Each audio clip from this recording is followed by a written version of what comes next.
하나님 아버지 안에서 한 가족이 된 성도님들과 함께 나눌 말씀은 레위기 10장입니다. 2절에 불이 여호와 앞에서 나와. 하나님은 변함이 없으신 분입니다.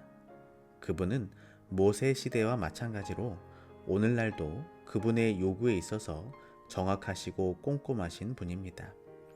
찬양과 기도와 설교로 이루어지는 우리 시대의 성전 예배에서 다른 불이란 없지만 하나님께서 금하신 음식을 통해 때로는 누군가를 미워하고 정죄하던 입술을 그대로 가지고 예배하는 일이 있습니다.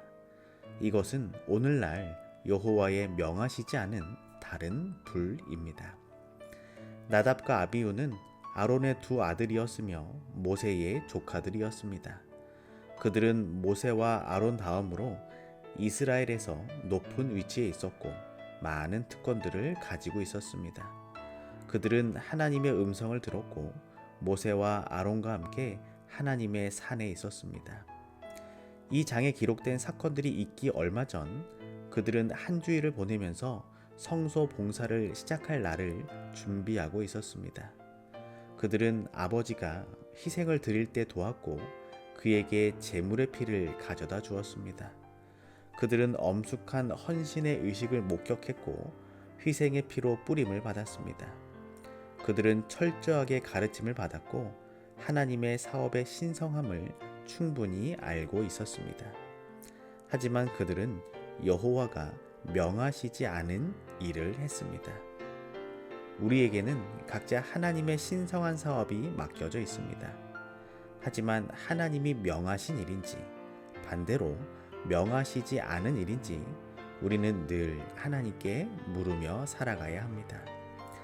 제사장의 거룩한 위임식은 나답과 아비후의 마음속에 변화를 일으키진 못했습니다. 그들은 여전히 속된 자들이었습니다. 우리는 우리가 드리는 예배를 통해 우리 마음속의 변화를 느끼고 있나요? 아니면 여전히 아무런 변화 없이 속된 삶을 살아가고 있나요?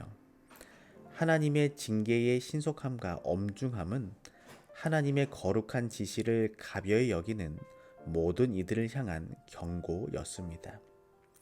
하나님께 대한 예배는 우리 스스로가 정하는 것이 아닙니다.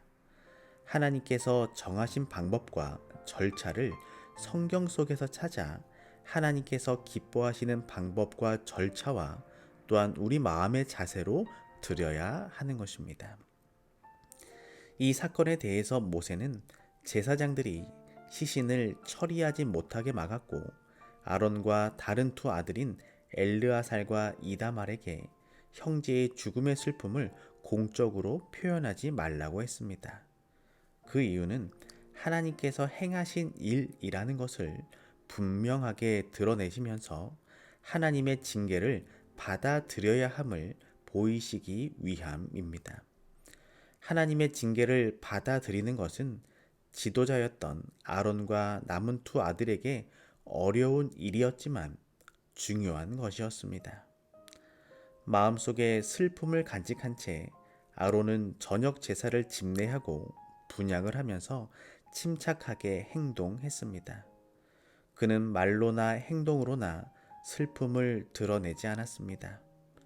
그가 조용하고 침착하게 자기의 직무를 수행하는 것을 백성들이 보았을 때 두 아들의 비극적인 일이 하나님께 대한 아론의 믿음을 약화시키지 않는다는 것을 백성들은 알게 되었습니다. 그들은 여전히 이해하지 못했을지라도 아론의 침착함은 그들의 공포감을 진정시켰고 믿음을 회복시켰습니다. 10절에 분별하고입니다. 하나님은 나답과 아비후의 마음을 감찰하셨으며 사람이 볼 수 없는 무엇인가를 보셨습니다. 거기에는 구별이 있었습니다. 성경에서 말하는 구별이란 무엇일까요? 바로 삶과 죽음의 구별입니다. 우리는 매일의 삶을 살아가면서 매일 분별하며 또한 구별하는 삶을 살아가야 합니다. 왜냐하면 그곳에 영원한 삶과 영원한 죽음이 있기 때문입니다. 15절에 여호와의 명령대로입니다. 그 어떤 것도 하나님의 사업을 방해할 수는 없었습니다. 레위기의 사건을 통해 성소 의식을 중단시켜서는 안 된다는 하나님의 중요한 가르침은 오랜 세월이 지났어도 모든 제사장의 마음속에 깊이 뿌리 박혔습니다. AD 70년 로마의 최종적인 예루살렘 성전 포위와 멸망 직전에 저녁 제사 시간이 있었습니다. 예루살렘은 이미 점령되었지만 성전은 여전히 서 있었습니다. 로마 군인들이 벽을 타고 성전 경내로 들어왔지만 제사장들은 아무 일이 없는 듯 엄숙하고 침착하게 그들의 의식을 수행하고 있었습니다. 건물들에 불이 붙고 화염이 도처로 번졌습니다. 그러나 제사장들은 주변을 돌아보지도 않았고 느린 행보로 그들의 직무를 계속해 나갔습니다. 그 어떤 것도 하나님의 사업을 방해해서는 안 된다는 것을 보여준 역사적인 사건입니다. 오늘 우리는 여호와의 명령대로 살아가야 합니다. 내 삶 속에 어떠한 시련과 고난이 와도, 내 삶 속에 거대한 화염이 몰아쳐 와도 우리는 여호와의 명령대로 재림 성도의 삶을 묵묵히 살아가야 하는 것입니다.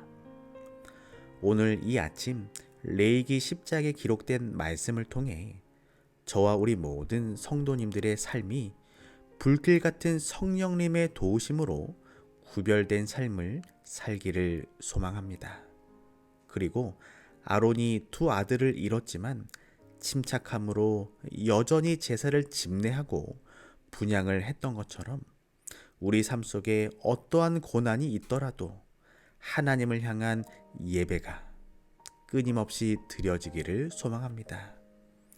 우리는 매일의 삶을 살아가면서 매일 분별하며 또한 구별하는 삶을 살아갈 때 우리에게 영원한 삶, 영생이 주어짐을 기억하고 오늘 하루도 하나님을 향한 마음의 제사가 끊이지 않는 복된 하루가 되기를 소망합니다. 다음에 기도 제목을 보시고 우리 함께 계신 자리에서 우리 하나님께 간절히 기도하도록 하겠습니다.